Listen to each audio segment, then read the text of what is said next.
when my daughter said, "You don't deserve to know her name." She wasn't just talking about my newborn granddaughter. She was talking about every moment I missed, every promise I broke, and every year I failed to be the father she needed. I thought time would heal things, that a few birthday cards, a couple of awkward phone calls, and the occasional gift could stitch up the years I wasn't there. But the truth was harsher. Her silence wasn't a punishment. It was a wall built brick by brick from the pain I left behind, and I had no way around it. What I didn't know was that buried beneath that silence was a secret, one that would change everything I thought I knew about our past. Stay with me, because the journey from being shut out to hearing my granddaughter's name for the first time isn't the redemption story you expect, and the ending will take your breath away. I've been retired for almost 2 years now. 60 years old, alone in a modest 2-bedroom house in a quiet neighborhood. My days had been reduced to coffee, old baseball games on TV, and long stretches of silence. It wasn't always this way. There was a time I believed that working hard, building roads, bridges, and saving every extra dollar was the definition of being a good man. I thought my sacrifices were for my family. I thought I was doing the right thing. But the truth is, I was gone more than I was home. My marriage ended when Sarah was just 9. I can still see her face the night I left, the way she clutched her stuffed rabbit, not crying, just staring. I promised her I'd call every week, visit every chance I could. And for a while I did. But construction work has its own rhythm. Endless overtime, new cities, deadlines that don't wait for birthdays or school plays. The phone calls became shorter, then less frequent. The visits grew awkward. Years later, when I finally slowed down, I tried to make it up to her. I sent gifts on her birthdays, expensive ones, a necklace when she graduated college, a check to help with her first car. But those gestures never seemed to break through. There was always a distance, something I couldn't name, like a closed door that stayed shut no matter how many times I knocked. I blamed myself. It was easier to think she was hurt because I hadn't been there enough, because I'd chosen work over family. I never stopped to think there might be more to it than that. Last fall, I heard from an old family friend, someone I hadn't spoken to in years, that Sarah had just given birth to her first child, my granddaughter. The news caught me off guard. I had no idea she'd even been pregnant. For days, I sat with my phone in hand, debating. Should I call? Would she hang up? In the end, my need to know overcame my fear. I told myself I'd keep it simple. Just congratulations. Just a question about her health. The phone rang 3 times before she answered. Her voice was careful, almost cold. "Sarah," I said, trying to keep my tone steady. "I just heard about the baby. I wanted to congratulate you." There was a long pause. "Thank you," she said, clipped and polite. I hesitated, feeling my throat tighten. "I was wondering, what's her name?" Another pause, heavier this time. Then her voice cut through like a blade. "You don't deserve to know her name." The words didn't just sting, they hollowed me out. For a moment, I couldn't even breathe. I'd prepared myself for distance, maybe even anger. But this was something different. My voice cracked. "Sarah, I know I wasn't there enough." She interrupted, firm but steady. "This isn't a conversation we're having right now. Goodbye, Dad." The line went dead. I sat there in the stillness of my kitchen, phone in hand, the hum of the refrigerator, the only sound. My heart pounded, my palms damp. I'd thought I understood why she kept me at arm's length, because I'd been absent. But the sharpness in her voice, the weight behind those words, it felt deeper than that. That night, I poured myself a drink I didn't need and sat staring at the wall. The image of Sarah as a little girl kept flashing in my mind. Her small hands, her quiet smile when she still believed I'd be there. I wondered if every time I thought I was doing enough, sending money, buying gifts, she saw it as proof I didn't understand what she really needed. I told myself I'd call her again. I'd explain. I'd remind her that I'd always cared. But even as I made that promise, I knew the truth. If I approached this the wrong way, she'd close the door for good. I went to bed that night with a pit in my stomach, a sense that something else, something I couldn't yet see, was standing between us. At the time, I thought it was just the years I'd missed, but I had no idea there were other forces at play. Shadows from the past that neither of us had fully faced. After that phone call, I couldn't shake the sound of her voice, the coldness, the finality. I knew if I rushed back in with another call, I'd push her further away. So I decided to start small. I wrote a letter, not one of those stiff, polite notes I'd sent on birthdays in the past, but a real letter, with every word chosen carefully.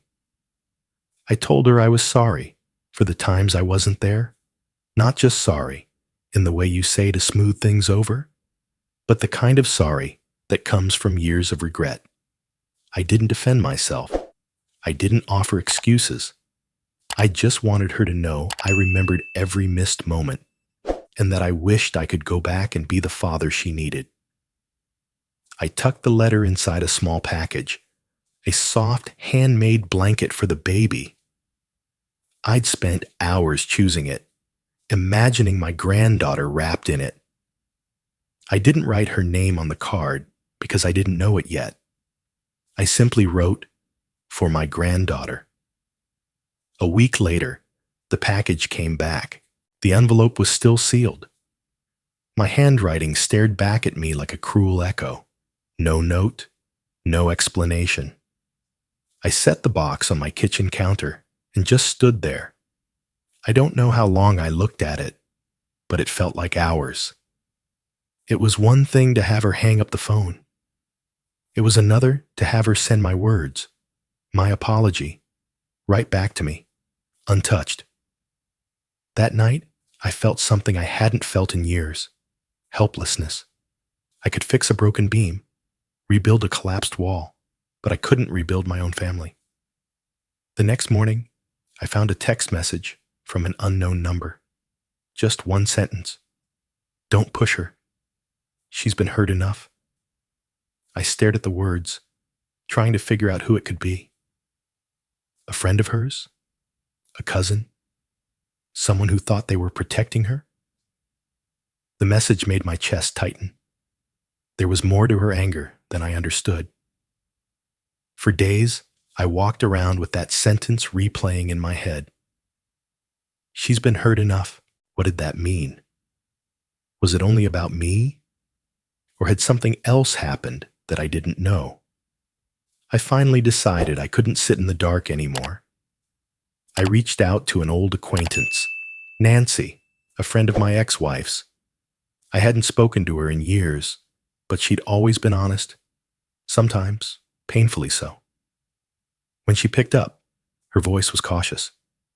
"Thomas, it's been a long time." "I know," I said. "I wouldn't call if it wasn't important.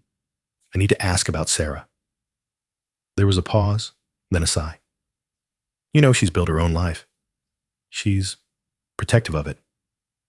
"I know she is. But Nancy, she hates me. More than I expected. More than just for not being there. And I hesitated, the words heavy. I think there's something she believes about me that isn't true." Another pause.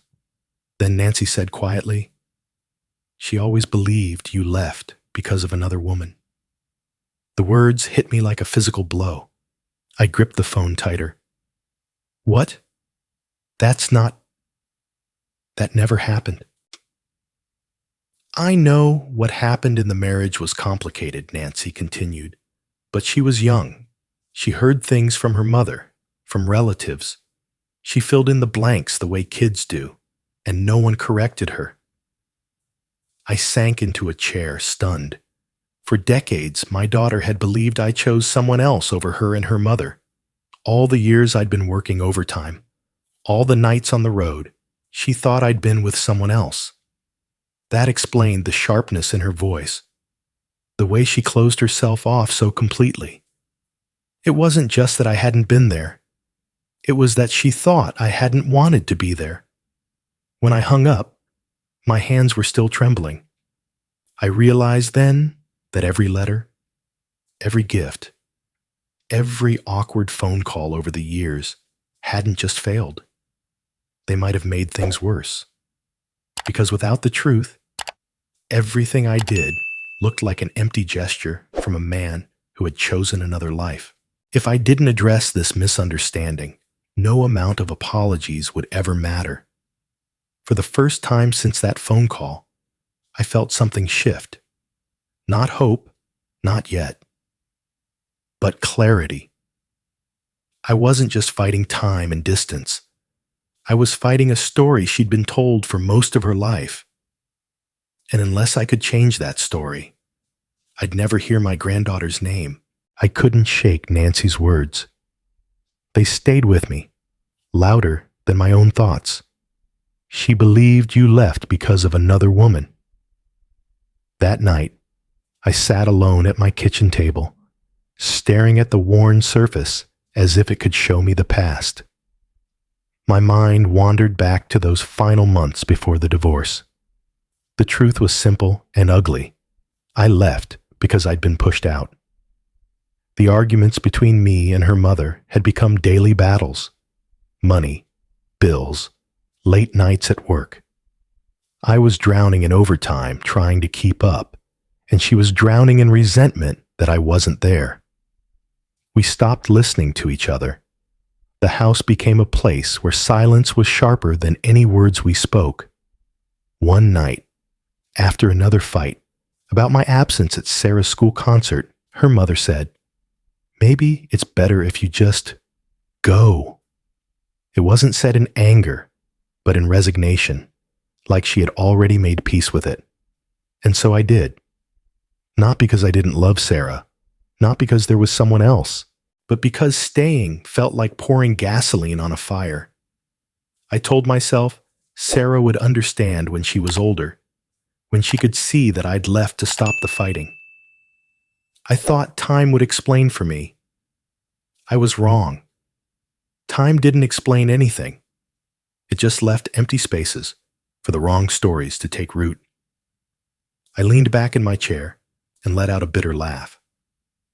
All these years, my silence had been her proof. The next weekend, I decided to clear out my garage. It was part avoidance, part distraction.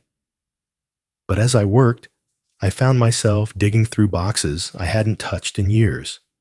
Old tools, work boots, a stack of moving boxes from the day I left the house for good. At the bottom of one box was a shoebox wrapped in brittle packing tape. I cut it open, and there they were. Dozens of envelopes, all in my handwriting. My letters. I froze, my fingers tracing the edges. These were the letters I'd sent to Sarah when she was young. Birthday cards, notes from the road, even silly postcards from job sites. But they'd never been opened. Some still had the return stamps unmarked, meaning they'd been delivered. Others were marked, "Return to sender," in handwriting I didn't recognize. My chest tightened. I pulled one envelope from the stack, the one I'd sent when she turned 12. I remembered writing that letter. I'd told her how proud I was of her, how I wished I could have been there for her school play. I'd tucked in a photo of me holding up a sign that said, "Happy Birthday, Peanut." I turned the envelope over in my hands. It had been slit open at the top, then resealed. The letter was still inside. Someone had read it, but not her. A cold realization settled over me. Someone had intercepted these letters. Maybe her mother. Maybe someone else in the family. Whatever the reason, Sarah had grown up believing I hadn't reached out at all. The injustice of it hit me hard. For years, she'd been angry at me for disappearing.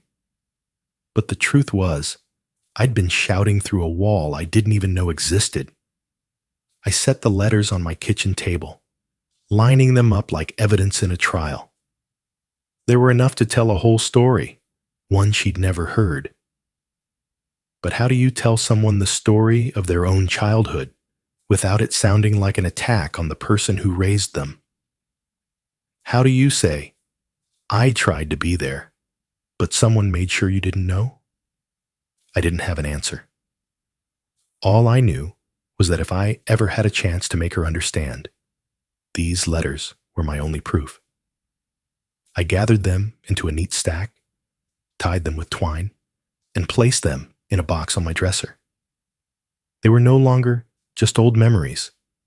They were my lifeline. For the first time, I realized this wasn't just about me trying harder.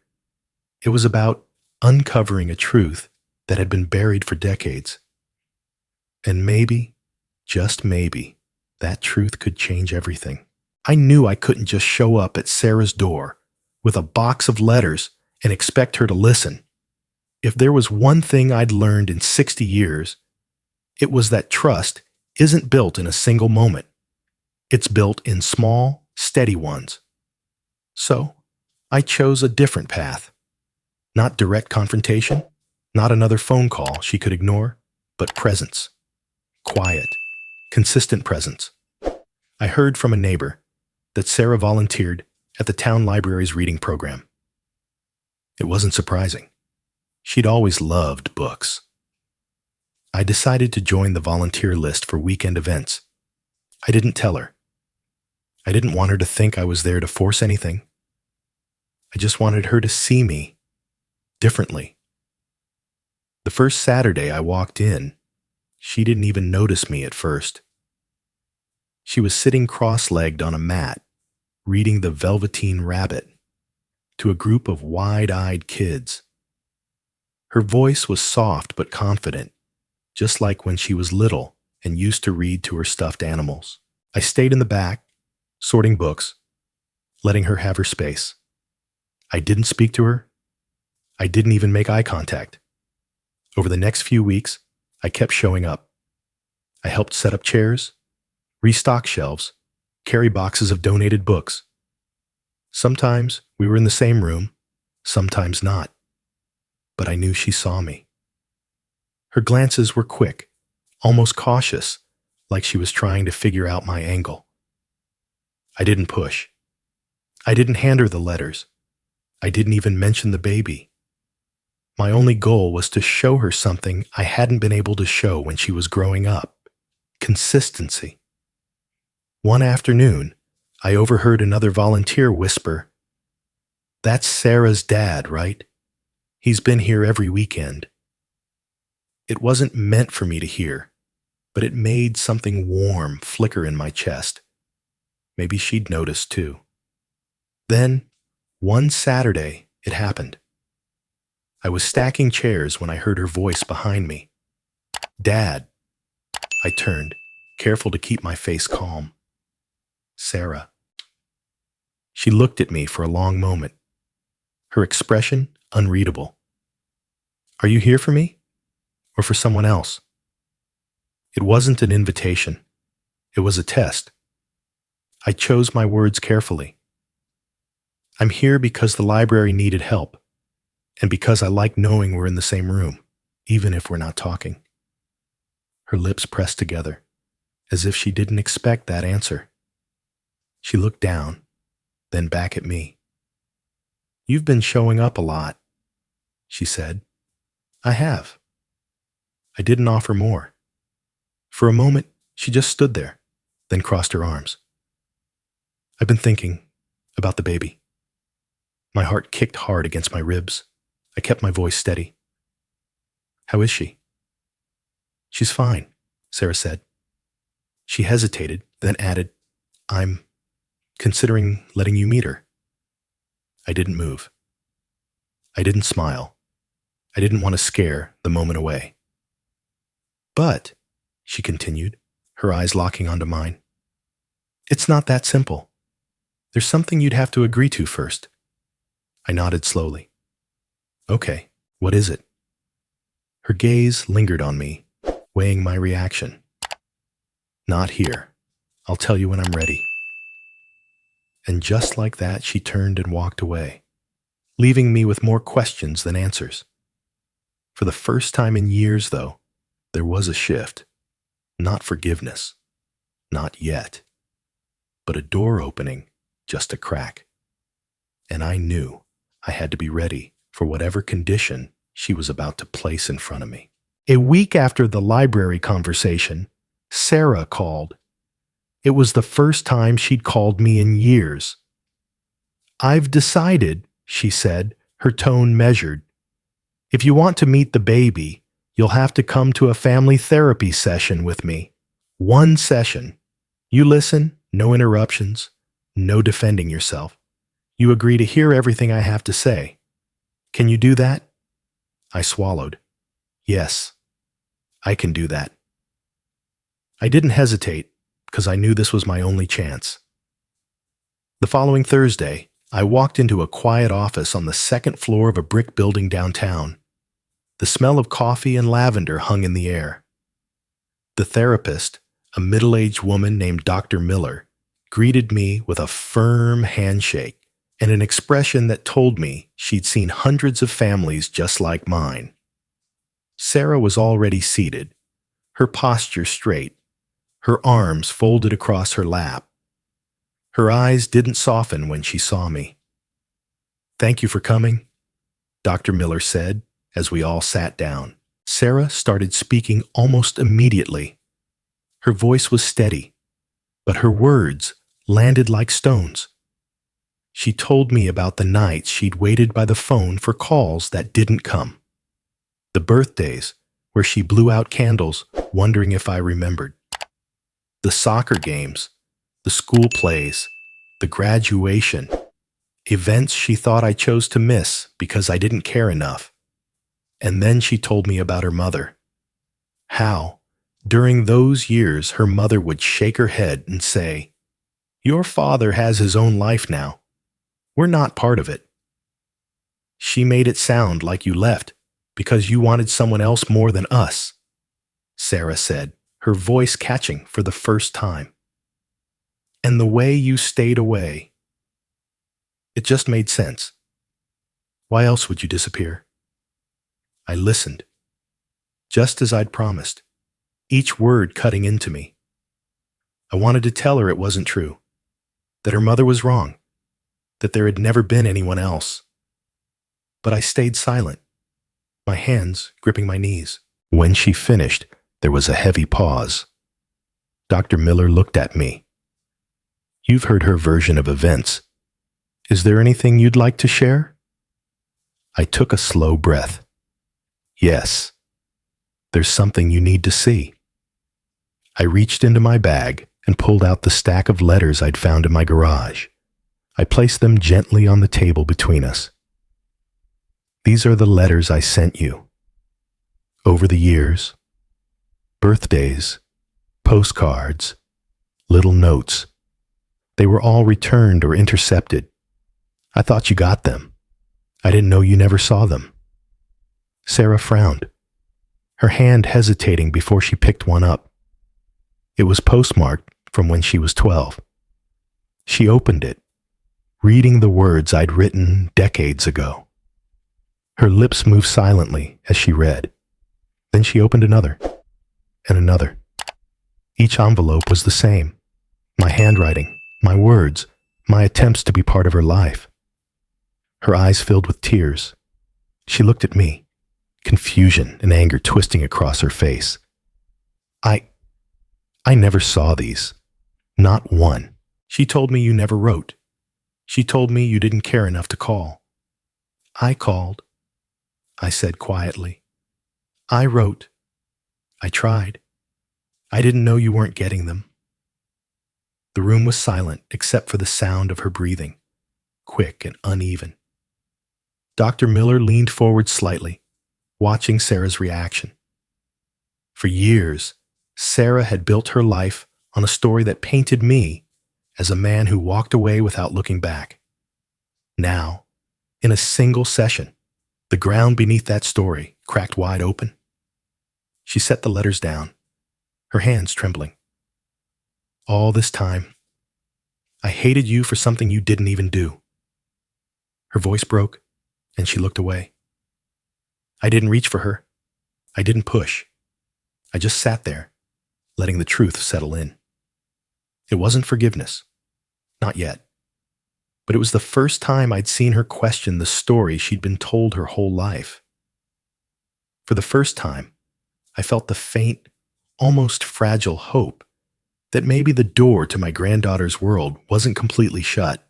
It had been 2 weeks since the therapy session when my phone rang again. The number was familiar. "Dad," Sarah said, her tone softer than I'd ever heard it. "If you're free tomorrow night, I'd like you to come over for dinner. You can meet her." For a moment, I couldn't speak. My chest felt tight, my mind trying to make sense of what I just heard. "I'll be there," I finally said, my voice steady, careful not to let the rush of emotion show. The next evening, I drove to her house.